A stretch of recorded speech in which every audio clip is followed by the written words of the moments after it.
Good morning. Today we're going to join Orpheus as he wakes up from a long nap.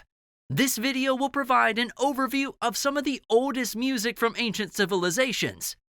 The ancient period starts from the beginning of time and ends with the fall of Rome in 476 CE.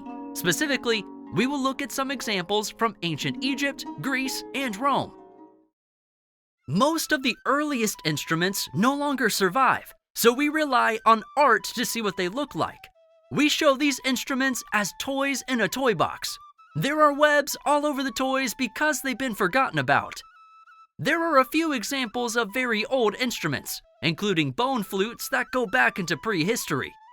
The most unusual surviving instruments are two trumpets found in King Tutankhamun's tomb and massive Chinese bronze bells unearthed in 1978. By the time of the ancient Greeks, however, we have more information on what their music may have sounded like. We do have pitch collections of the Greeks in the forms of the modes. The modes with names like Dorian and Phrygian are ancient scales. We show the modes as a group of patterned flags to remind you that scales are a collection of specific notes. Here's how one of these scales sounds.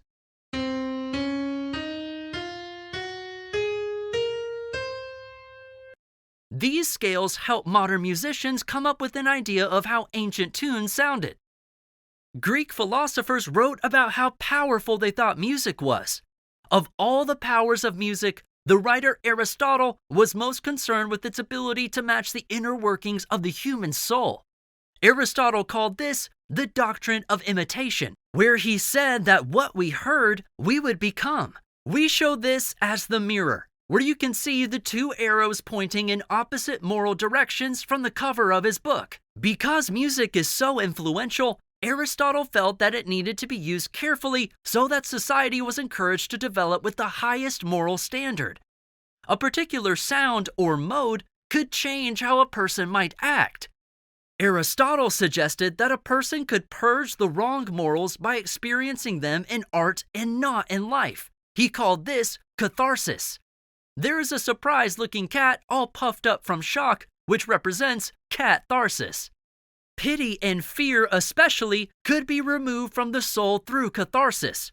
By experiencing these through art, one could avoid having to suffer such harsh emotions in life. One of the most important entertainments in early Greek theater was epic poetry, where long tales in poetic form were read for an audience. We include this popular event as a first-place trophy, since it was the biggest entertainment of its day. Several examples of epic poems still exist. Homer's Odyssey is perhaps the most well-known. Και έπαθε πλήθος η φορέστα πέλαγα, ζητώντας πως στην πατρίδα του άβλαβος να πάει με τους συντρόφους. Μα κι έτσι αυτούς δεν γλίτωσε, μόσο καημό κι αν είχε. Music also played an important part in Greek and Roman myths, and no character was more significant to these tales than Orpheus. Orpheus was a Greek demigod who was known as the greatest musician of his time. We show a young Orpheus just waking up in his bed, marked with a large O for his name, in the center of the picture for his central role in the ancient musical world.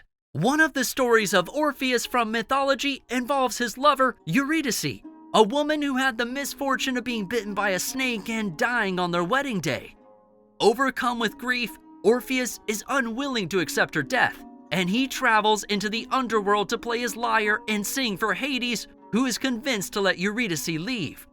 This story has been retold many times, but it has been especially important to opera, which has used many variations of the narrative as its plot.